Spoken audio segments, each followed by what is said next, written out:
some of these things specifically or anything different, just let me know. And I'll do a video on how to get out of these lifestyles.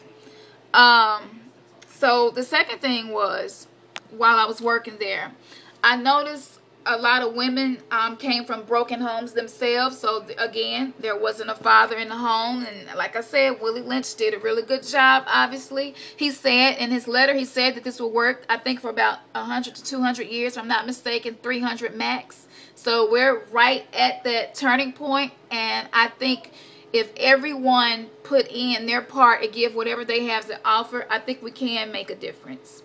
Black women, back to the black women in slavery days, they were sold for sexual gratification purposes, not just to work outside. Black women became like a fantasy, almost a fetish for Caucasian men. Our body was made different than what they were used to, the curves, you know. It was just, we became sex symbols, and this wasn't by choice. This was something forced upon us. They fantasized about us, and to be able to purchase a fantasy and that person legally isn't protected and has to do whatever you want, that's a really bad situation to be in. And after that happened, time after time after time after time, by the time they had grandchildren, their granddaughters became willing to do these things and did not implicate as much resistance because they knew what happened if you resist. So this created the mindset that a lot of black women have now. While they were up there, they would strip them down, oil them down, and you can check this out for yourself, y'all. They really did this. They would strip them, oil them down, and the men could touch on them, poke and prod them wherever they want to see if they wanted to purchase that particular black woman as a slave. Sound a lot like a strip club, huh? With none, you know, they strip down, get oiled up, men touch on them a little bit here and there and to see. And I guess, you know, the highest bidder is the one that get the lap dance in the VIP room. I mean, it's the same thing, except they're not being forced. It's more so by way of, this is the quickest way to make money. This is what works for me. And it's not as coerced as it used to be. So like I said, over time, it broke down that mental resistance about it. And now women, our mindset has been affected by that. And that generational curse is something that has to be dealt with spiritually. It cannot just be dealt with in the natural realm.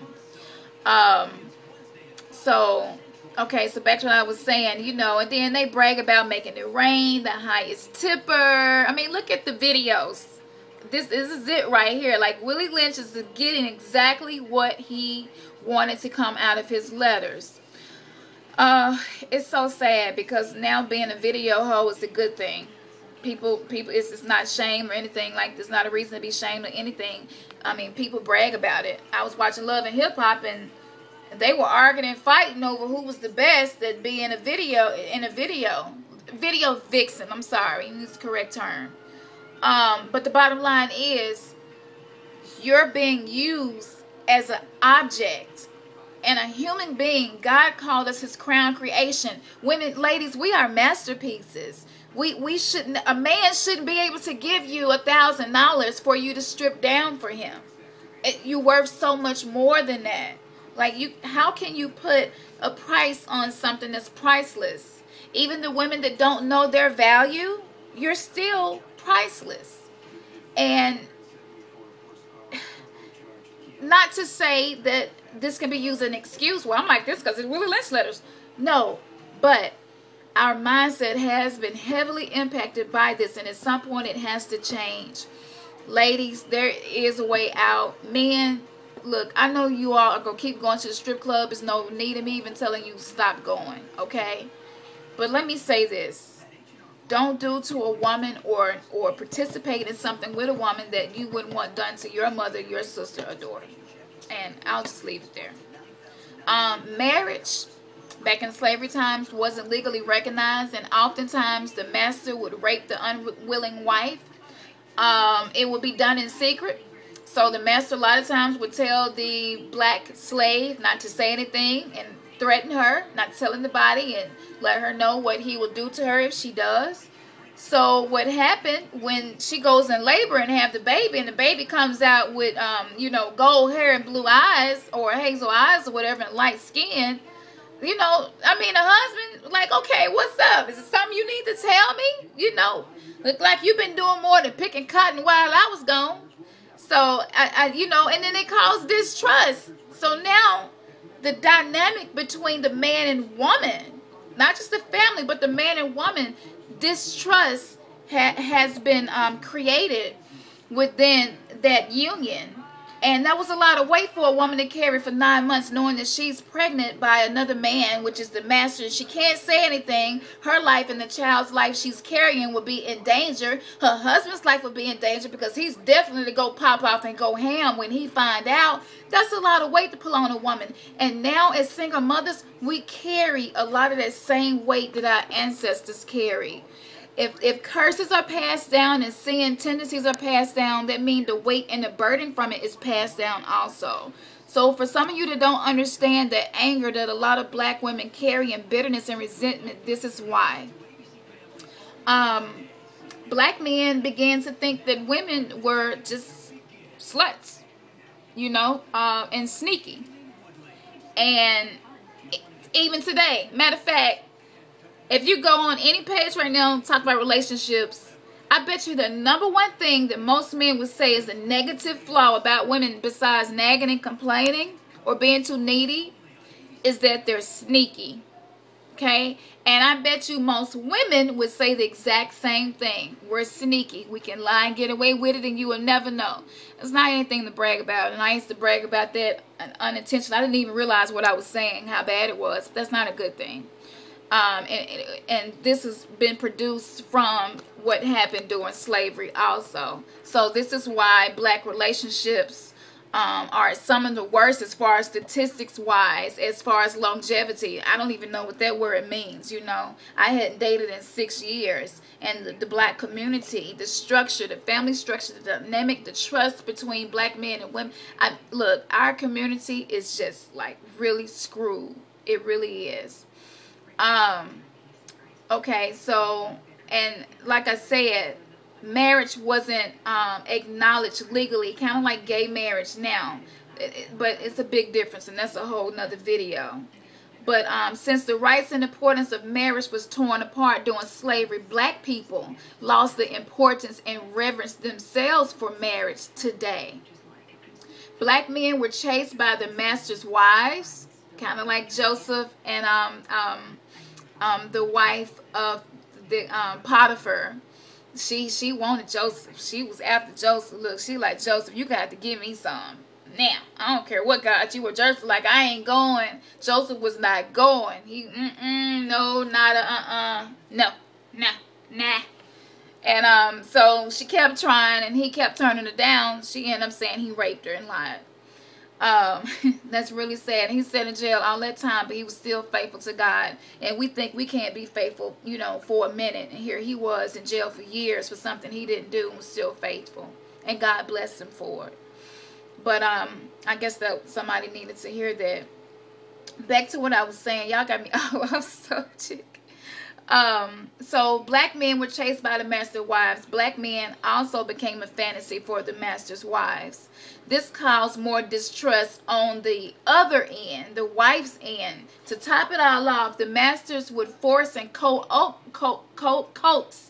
the black men to have sex with women on other plantations for breeding purposes. Kind of like a favor, you know, and well, one master, and he's like, okay, well, a lot of children you're having are very strong, tall, fast. And so he's like, okay, well, look, I tell you what, I'll send Jimmy Leroy over there and let Jimmy Leroy hook up with, you know, Betty, what's one of them old people name? I can't think of something. Send you over there with, Betty, and you know, we make some more kids, you know, some good fast Negroes get out there and pick all the cotton in the day, you know. And I'm sorry, y'all, look, I'm not making a joke out of it, but sometimes you just have to laugh. You really do. Humor, because I would be insane right now if it wasn't for humor, and God is a humorous God. And I'm not picking at the subject of slavery, but you know, I'm sure it went a lot like that. but it was for breeding purposes.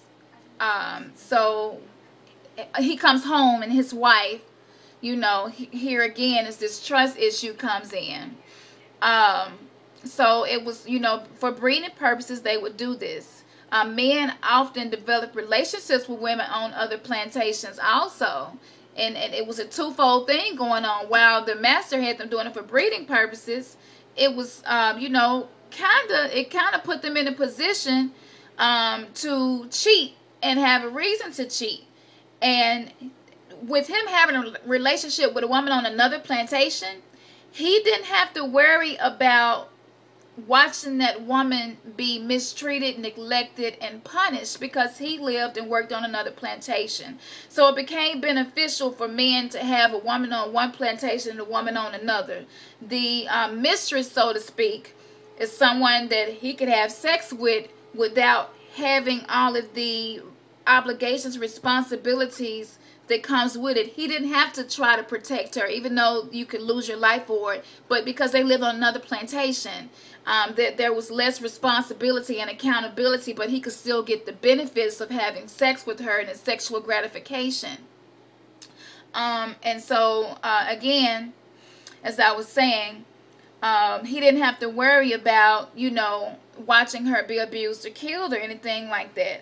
So, and that curse passed down to men today, and I'm sure you all can tell me how it affected men today, especially y'all ladies that's been in relationships like some of the ones that I had, you know. But their predisposition now to have the desire, because of the generational curse, to have more than one woman. Being committed is something, it's the last thing on most black men's lists, I'll put it like that. And it's possibly the reason why the statistics are the way they are now. Black women have the highest rate of never marrying, even after having children. Black men today are the product of yesterday. Men, this isn't an excuse. This is an excuse for you to do whatever you want to do. But this stronghold that is on you, this mindset, these tendencies, they can be removed from you by repentance. Not of just your sin, but the sin of your ancestors. Who knows, your grandfather, great-grandfather, or his father may have been one of the men that a lot of the masters used to breed with women on different plantations. You know, and like I said, men that travel, sometimes they have women in every state they go to. And they brag about it. They brag about it in the music and the songs, and that's not a good thing. It really makes us look bad. It really does. It makes us look really bad.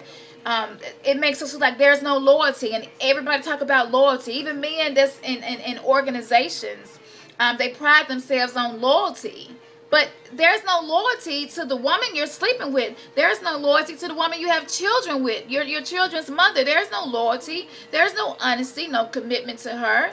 I mean, you go out and do whatever you want to do, and your excuse is, well, we're not married. I'm not married to you. I can do whatever I want to do. That's what they say. Or we're just friends. And so it developed that mindset and those tendencies and the strongholds of today. And it is really tearing families apart, and children are growing up without having the household that is needed to raise a child the way God intended. Meditating on the word daily, staying away from anything that stimulates those type of tendencies in you. These are ways to remove these tendencies and break these generational curses and strongholds. And this applies to women also. Spend time around people that are the way you would like to become. We influence each other. We're social creatures. So spend time around people that are where you would like to be if you want to change. Now, some men don't want to change. They want to keep sleeping whoever they want to, whenever they want to. But for those that want to change, you can. And you don't have to be what is considered cool now and what's considered trendy, because actually it's not cute. We must start healing. With each generation, it gets worse. If we do nothing, we become part of the problem. The Bible explains the importance of testimonies, stories being told to each other, and to our children. Our ancestors first brought over here knew the power behind testimonies and telling stories. They told them in the form of hymns. And the funny thing is, hymn is the last thing that's on anybody's iPod watching this video. Am I right? Because it's definitely not on mine. But that was something that was used as a powerful weapon to keep the intention of the Willie Lynch letter from being successful, and we've gotten so far away from that. The healing comes from the stories and sharing the burdens with each other. We spend so much time being fake and providing people with whatever image we think that we should give off so that people will respect us and so that we possibly can move further in our career. We spend so much time doing that. It's like we're just making it worse. Why go broke trying to look rich in front of other broke people? It makes no sense. We put more time, effort, and energy into our image than anything. And if, you know, it's stupid. It don't make sense. Now, I'm not saying if you go to a job interview, you shouldn't dress up nice, because, yes, you should. But, come on. You shouldn't be going broke trying to look like you got money in front of people that's probably broke as you are. So, you got a whole club full of black people, and everybody look like they got money, got on Abercrombie and Fitch, True Religion, jeans, Gucci, whatever. I don't even know a lot of designer labels. I'm just not into that no more. But you got everybody in here dressed looking nice, and everybody broke. Matter of fact, they got a cutoff notice on their gas bill, and they trying to figure out how they go pay it. But long as I can go out and look like I got something, and you know, then I'm Gucci. And that's ridiculous. It's almost like, and it's funny, they say trying to keep up with the Jones. Most black people have the last name Jones. I've rarely met anybody of any other race with the last name Jones. And so that just tell you a lot anytime there's a saying, a colloquialism or whatever it's called after it. And we try so hard to compete with each other. How can we heal and share our burdens with each other as our ancestors did when we're always in competition with each other? Instead of making our image a way of getting ahead, we should use it to be real and show people where you are. If you in a season of mismatched socks, a raggedy car, and fake Gucci bags, that's okay. Like, that's okay. Because, look, outside material things, the outer is not the most important thing anyway. And if that's the season you in, cool. You ain't got to try to fool anybody and make people think you got more than what you have. Because this is why we can't progress and transform and grow and better ourselves as a community, because we're spending so much time and effort trying to trick each other into thinking and deceive each other into thinking we got it like that. Please. I go out, look, I have my Payless shoes on and whatever it may be, and my $22 wig I caught on sale, and my fake gold earrings, praying to God my ears don't turn green in the process. But I'm okay with that. I'm okay with where I am. I don't need to put on a front for other people. If people are going to respect you, they're going to respect you because of your character, because of how you talk to people, deal with people, communicate, because of your intellect. So it's not the outside. Yes, a nice suit will get you noticed, will probably get you that job. But on an everyday basis, that should not be the most important thing to you, is your image and how you look, and trying to look like you have more than what you have. It's okay to be where you are, because when God pulled you out of that mismatched sock, raggedy car, fake Gucci season, then he's going to get the glory. And people around you that are in that season are going to see, well, if he did it for her, he can do it for me. And that's what is supposed to be happening. But because nobody is being real, it's not happening. And we brag so much on keeping it 100 and being real. Ain't nobody keeping it 100. Nobody. And I'm talking about the majority. I know it's a few out there that do, but y'all know I'm not lying. Most people aren't. Stop trying to look like you rich and you not in front of other broke people, because it doesn't matter. And there's no need to try to do that in front of people that have money who you're possibly trying to get a job with. You know, they're gonna, if you got good ideas and you're smart, and you're good at what you're doing, you have talent and a good technique and good communication, that's going to win them over. Okay, so let's start encouraging each other instead of competing with each other so much, okay? Black people, like I said, we really need to stop the madness. Black people, to me, are the worst at it. I've met white people that were millionaires, and you would never be able to tell by the way they dressed. I mean, and it made me think, and I was like, wow, wait a minute. Black people spend more money on clothes and shoes and, you know, stuff like that than they do on investing in their future. And if you haven't learned anything else, investing in your future is way more important than investing in what you have on today.